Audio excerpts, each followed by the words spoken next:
दोस्तों, इस वीडियो में आज हम बात करेंगे कि क्या अकबर एक महान बलात्कारी था। तो आइए जानते हैं। दोस्तों, हमारे इतिहास की पुस्तकों में अकबर को महान बताया गया है और उसके बारे में ऐसे बताया गया है जैसे वो कोई देवता हो।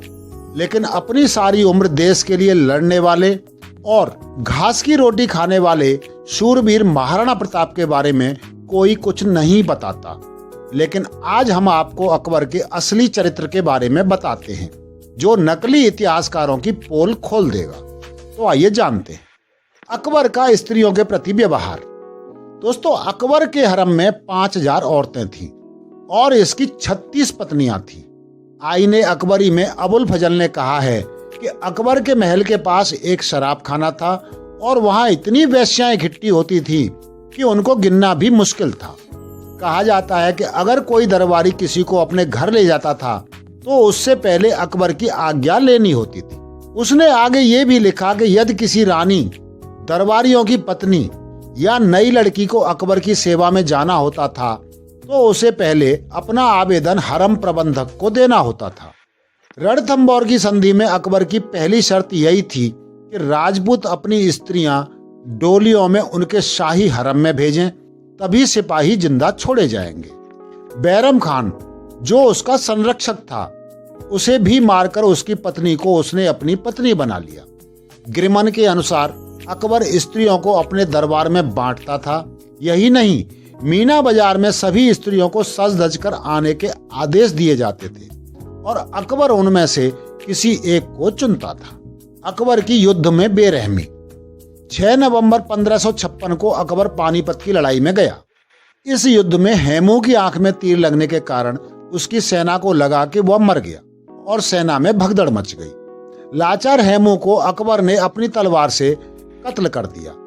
उसके धड़ को दिल्ली के दरवाजे पर लटका दिया गया और सिर को काबुल भेज दिया गया।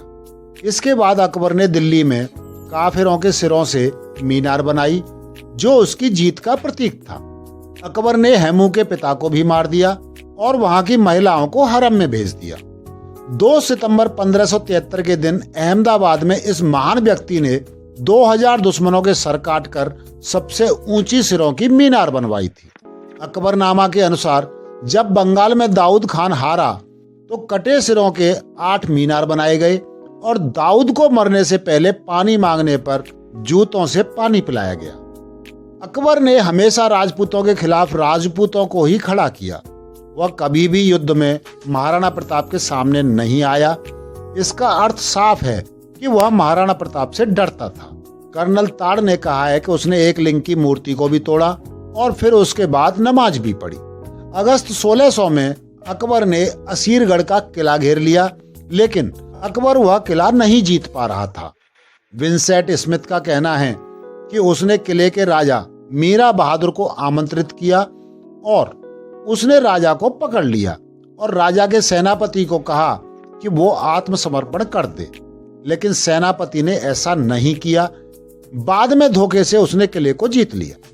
मुस्लिम सुल्तान और उनके समलैंगिक संबंध। जजिया कर। लोगों का कहना है कि अकबर ने जजिया कर खत्म कर दिया था, लेकिन इतिहास में इसका बिल्कुल भी उल्लेख नहीं मिलता। उसने रणथंभौर के सामने जजिया कर बंद करने की मांग रखी थी, जिसके बदले में हिंदुओं को अपनी स्त्रियों को अकबर के हरम में भेजना होगा। इस तरह जजिया कर माफी एक सफेद झूठ के सिवा कुछ भी नहीं है। गुलामों को रखना। अकबर ने एक ईसाई पुजारी को एक रूसी गुलाम का परिवार भेंट कर दिया था। कंधार में अकबर ने बहुत से लोगों को गुलाम बनाया था और कहा जाता है कि उसने इन गुलामों को बेचकर घोड़े खरीदे थे। इसके अलावा जब शाही दस्ते कहीं जाते थे तो हरम की औरतें जानवरों की तरह पिंजरे में बंद कर दी जाती थी। कुछ अन्य तथ्य हैं, जैसे अकबर ने प्रयागराज में गंगा तट पर रहने वाली सारी आबादी का कत्ल करवा दिया था और वहां की इमारतें गिरवा दी थी। इसी कारण प्रयागराज के तटों पर कोई पुरानी इमारत नहीं है। उसने चित्तौड़ के किले में 30,000 लोगों को मरवा दिया था और कितनी ही महिलाओं को अपने हरम में रखना शुरू कर दिया था। तो दोस्तों, अगर यही महानता होती है तो आप कह सकते हैं कि अकबर महान था।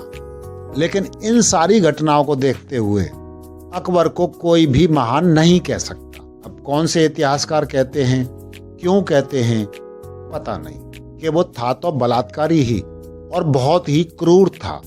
दोस्तों, उम्मीद है आपको वीडियो पसंद आया होगा। धन्यवाद।